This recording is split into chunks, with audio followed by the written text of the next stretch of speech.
Welcome to the first episode of a paranormal podcast. I'm your host, Paranormal Pat. We're going to discuss all things ghost, UFO, Bigfoot, spiritual, scientific. We're getting into all of it. Not in this episode specifically, but throughout the course of all the seasons. This episode, we're going to stick more to why I started doing my investigations, how did I start, why the supernatural, and what equipment you can use to get started, or the equipment that I use currently. But to start with why paranormal investigating, the easiest answer is I've always had a fascination with the supernatural. My entire life, I've always loved it. When I was little, I used to beg to be able to watch the ghost hunting shows. Parents always told me no, because of obvious reasons. I was too young to watch them. But as I got older, I was able to watch them. And they were so satisfying to watch, and all I could dream about was being able to be a paranormal investigator. Like how most people be like, oh, I wish I could be a wizard in Harry Potter, or I wish I was able to fly the Millennium Falcon in Star Wars, or you wanted to be an elf in Lord of the Rings. Like, you have these dreams because it seems so far out there that you'll never be able to do it. But I ended up being able to do it. I've been doing it for about 9 years now. It has been so much fun and so scary at the same time. A lot of stress at the same time. Being the one that edits the videos, putting them out there to film, it takes a lot. And doing this on my own, I've noticed how much it takes time, power, and just honestly, the willpower to actually just do it.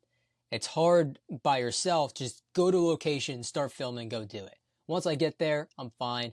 But it's a matter of trying to figure out where to go, what to talk about, what my angle is. Am I trying to speak to someone specifically? Is it more general? Am I trying to figure out something? Am I trying to solve a problem that there might be? It's so much harder when you don't have a team. But it's still a lot of fun, and it's honestly a learning curve that will benefit me in the future. I went to college for video and audio editing, so being able to implement that into my hobby, which is paranormal investigating, is one of the best feelings I could have ever have imagined. And every time I do it, all I want to do is edit the next one, and the next one, and the next one. It's an addiction for me to be able to sit here behind the scenes and make something out of the evidence that I captured throughout the night. Now, if you're watching my videos specifically, I have a hard time sometimes hearing what is coming through the spirit box. This is why we record. This way you can listen back on playback. And there are still things that I need to get, like a recorder for EVPs, which I do not have at the moment. I do need to get one of those. But as far as the spirit box goes, being able to film or even just record the audio is good to listen back so you can see if there's anything you missed. And 9 times out of 10, you're missing a lot more than you realize, but it makes for an interesting video anyways, because you get to sit and edit this video and go, wow, I can't believe that actually just happened. Is that what he said? That's what the spirit said? It's just mind-blowing. My episodes that I have, as you could tell, I'm shooting for once a month to get that out. It gives me time to edit, make extra clips to post, just to kind of tease it a little bit as it gets closer. This way, I'm trying to make sure there's always content coming out, which is the hardest thing to do, especially when you're solo. But it's fun, and I enjoy it, which is why I continue to do it. It's a passion of mine at this point that I want to keep doing it regardless if it brings me fame or not. I could care less about that. It's so much fun to just do it. But the way I got started, like I said, was when I was young, always interested in watching the shows. But I actually had a teacher / hockey coach that did do paranormal investigations, and he did them quite frequently. Now, I didn't join him on those investigations, but he did tell stories, and he showed his evidence, and it made it so much easier to imagine it happening since I now knew somebody that did it. The hardest part is finding somebody that does it, that'll tell you their stories, and that'll give you the chance and the opportunity to embark on that adventure.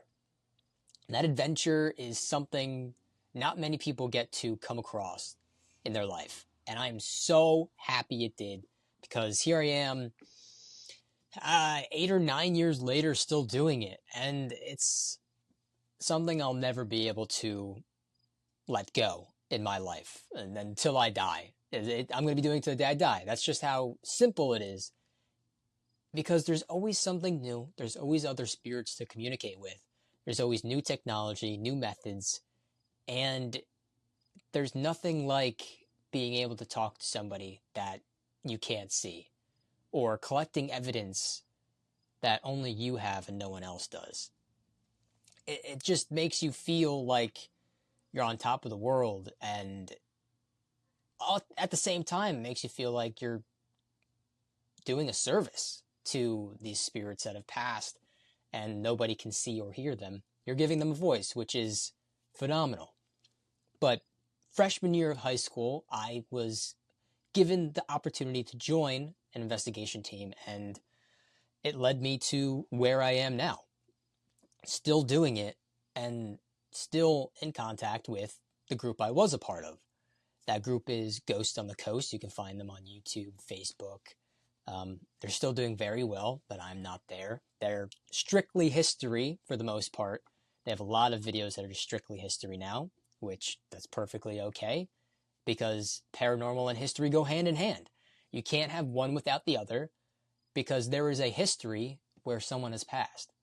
Regardless if it was 2 minutes ago or 200 years ago, that person had a past. That person had a history, which gives value to the information that you are telling people, along with the value that you are collecting, which, again, like I said, makes it go hand in hand. You can't have one without the other. But why the supernatural? I couldn't tell you. I don't know where or why that fascination came to be. It could just be that it runs in my family. My grandfather was able to see things. I'm able to see and hear things. My father can. My other aunt can. But it's all on my dad's side. Nothing on my mom's side. Just my dad's side. Now, for years, I've always said, like, oh, I can kind of feel them, see them, hear them. It's creepy, it's scary, and everyone just thought that I was insane. It's that simple. I was insane. And I know I'm definitely like the black sheep of the family. Not so much now. I mean, I still am, but not as much as I was when I was little. I felt so isolated in this when I was little. Either people were scared or they were telling me that I'm crazy and I'm just nuts. As I got older, all of a sudden, everyone's like, oh, no, yeah, I can see stuff. I hear stuff. And I'm like, oh, fantastic. I wish I knew this. Making me think I was going crazy growing up. But, hey, I'm still doing it. They enjoy watching my videos. They enjoy being in them, participating. I love doing investigations with my family, so they have that experience. Because, like I said, not everybody has that experience, especially since it's become so mainstream now. All these places are like, oh yeah, $400 for the night.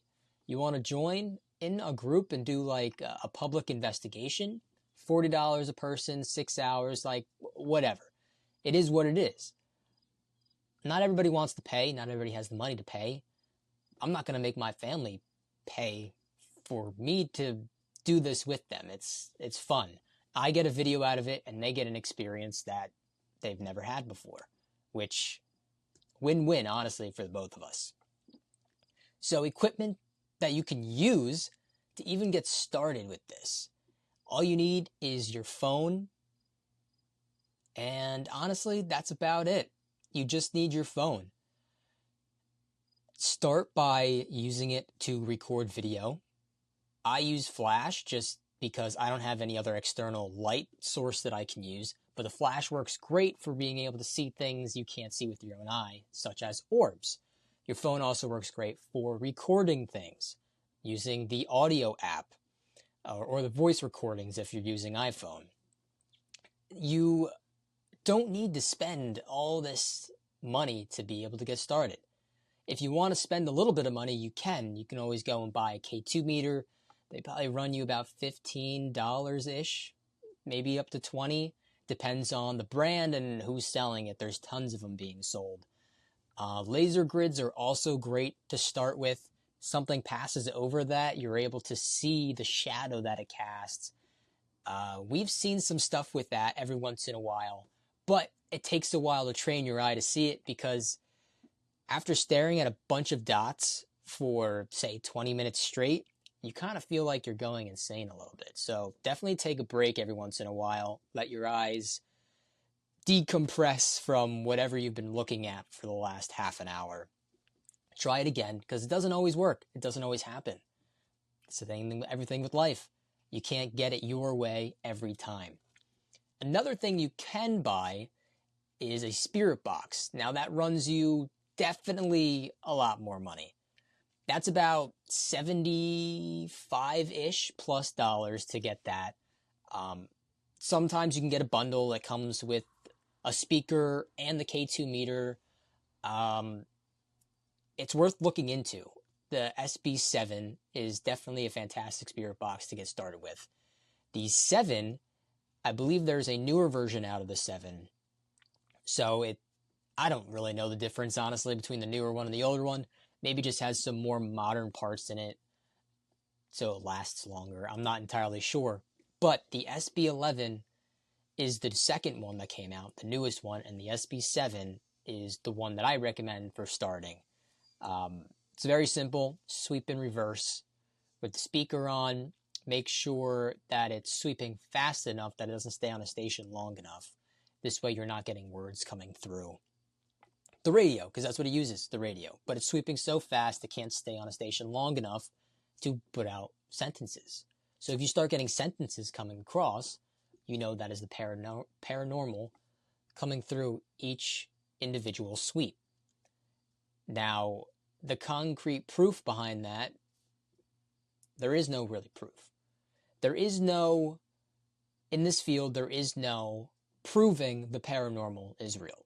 Now, you could have your own opinion on that, but that is mine. You cannot prove it. The investigation team that I was on last, Greg, he is the lead in that. He said the same thing, and I agreed with him. There is no proving that the paranormal exists. You can only disprove that you couldn't figure something out, or you can only prove that you couldn't figure something out. So say there was something that came across your screen, and you go, oh, well, that's probably a light reflection. Well, try and mimic it. Can you do it again? Or is it so spectacular it only happened once? You can only go so far with your findings. And all of our findings, though they lead to, yes, this is a paranormal site, this is a haunted location, whatever you want to call it, they prove that different forms of trying to mimic that have failed. So you're only stating that the information that you have gathered, as concrete as it is that way because you couldn't disprove it. You couldn't say, this voice came across, it was a full sentence. Well, how did it come across? Well, you're using the spirit box. You say, well, it was a radio station. It was on the station too long, a sentence came through. But if you listen to it, for the most part, all you get is white noise and some weird sounds that come through. If you don't know what I'm talking about, just look it up. Any video, honestly, you can find on the SB7, SB11, you will find that it's just white noise. Now, they do have newer models where it kind of cuts all that out.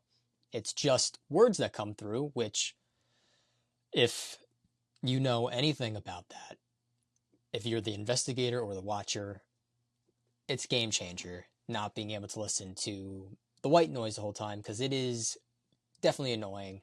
My ears have been trained for it, so it doesn't annoy me anymore. But to viewers, it's definitely annoying because, well, it doesn't sound that good in person, and it definitely does not sound that good on a recording.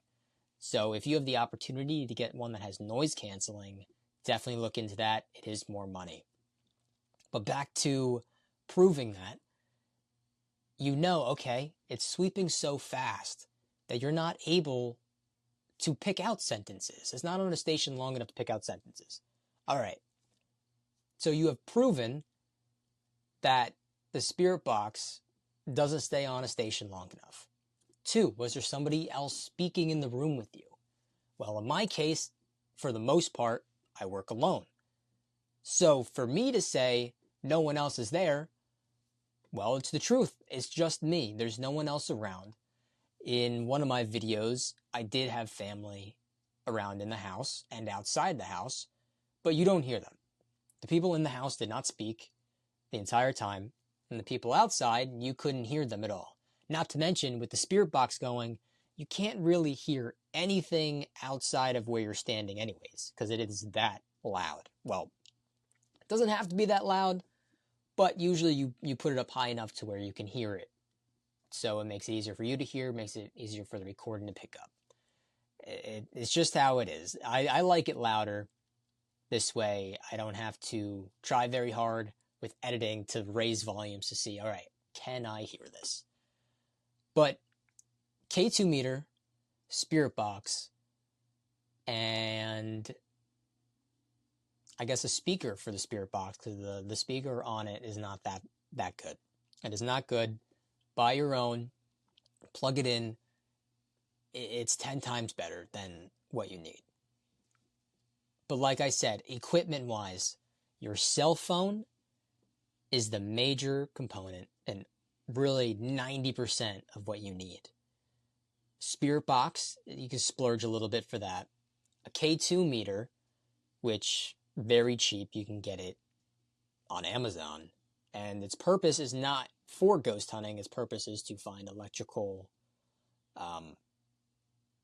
outbursts, electrical bursts through the walls, wherever you're working. It's to find where there is electricity.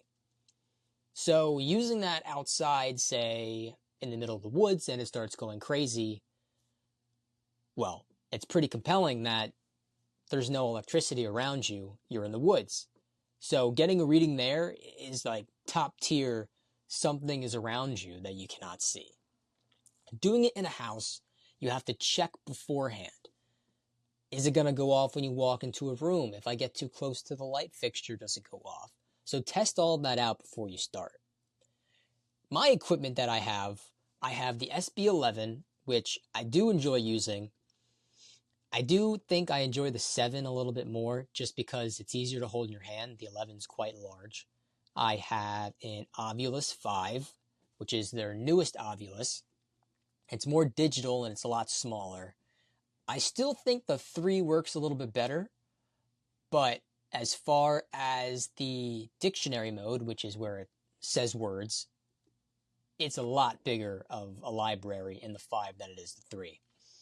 I also have REM pods that I use.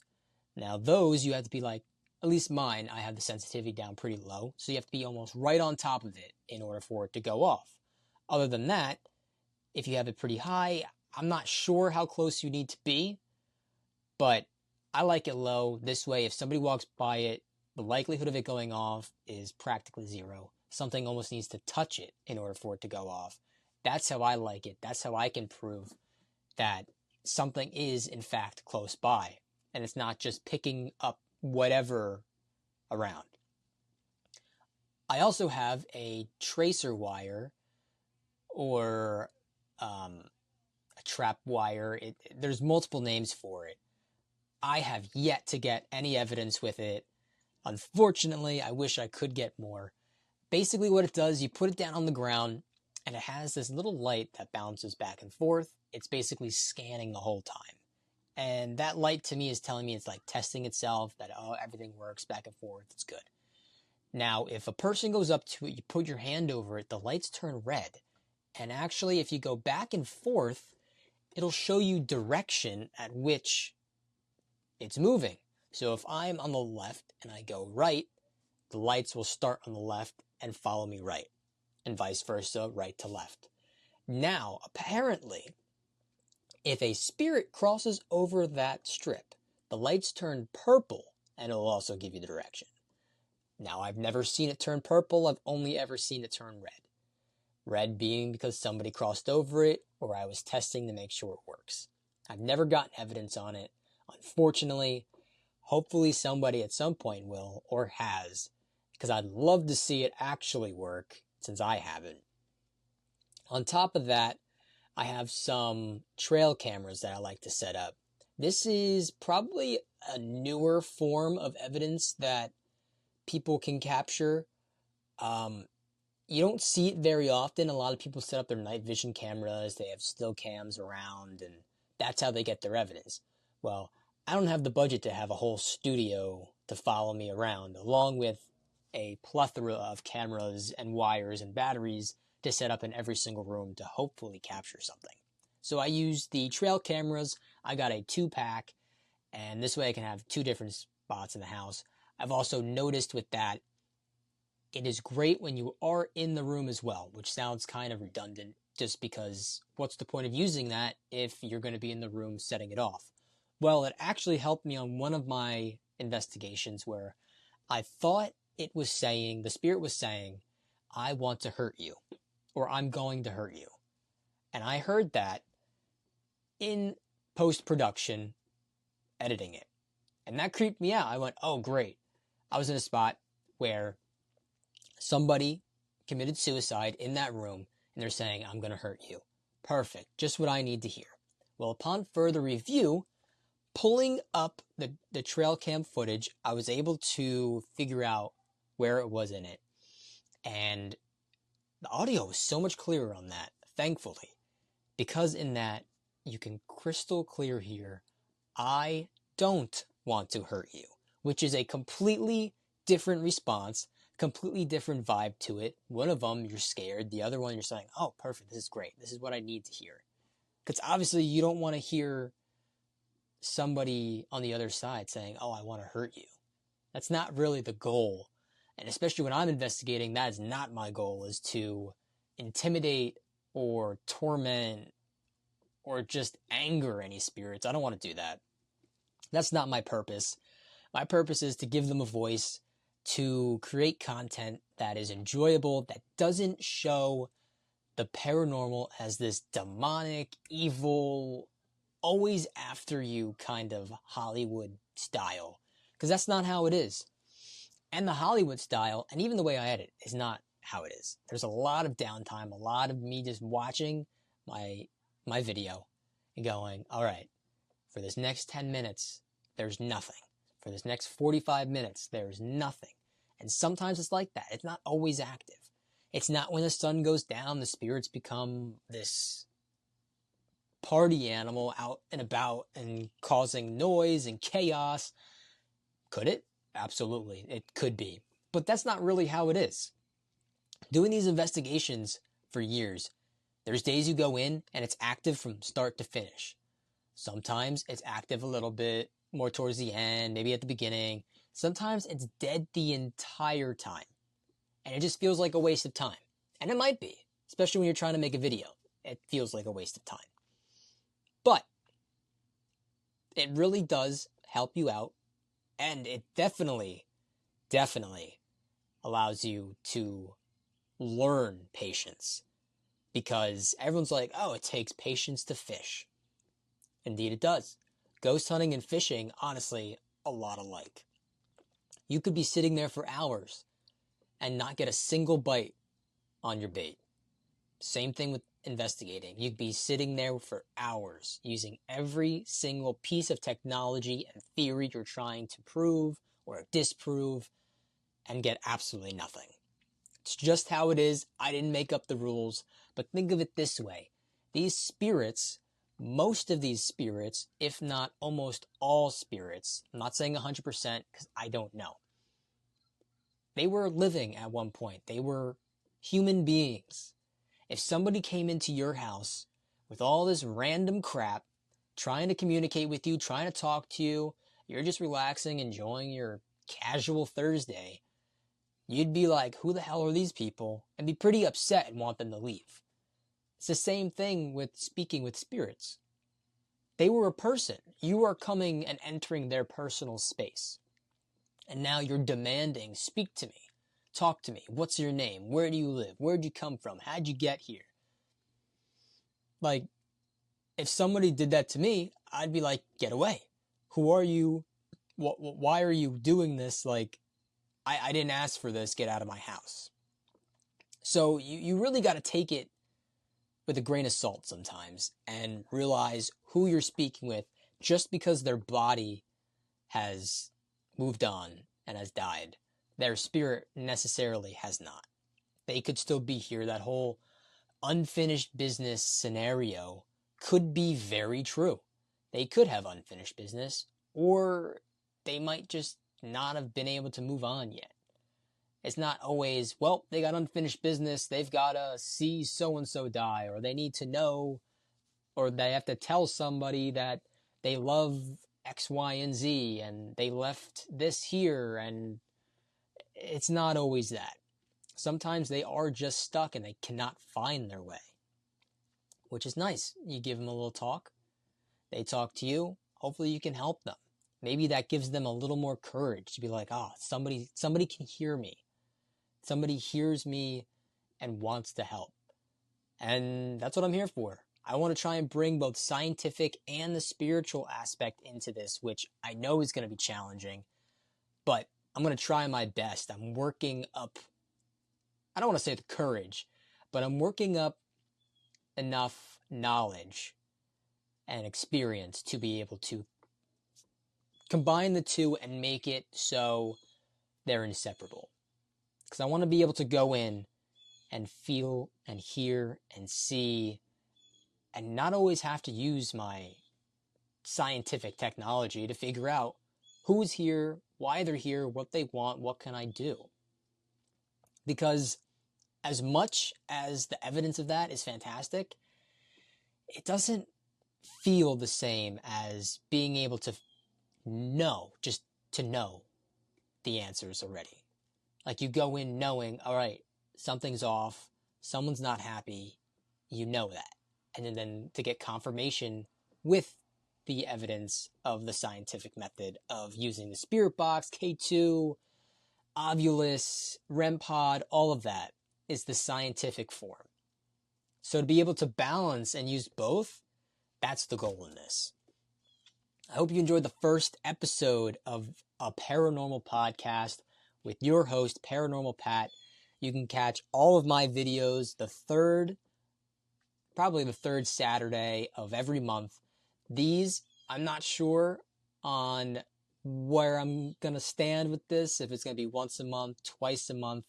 Hoping to do twice a month, make it go by a little bit faster, make it more fun, a little more content to come out every once in a while. But I hope you enjoyed listening to this or watching, depending on where you found me.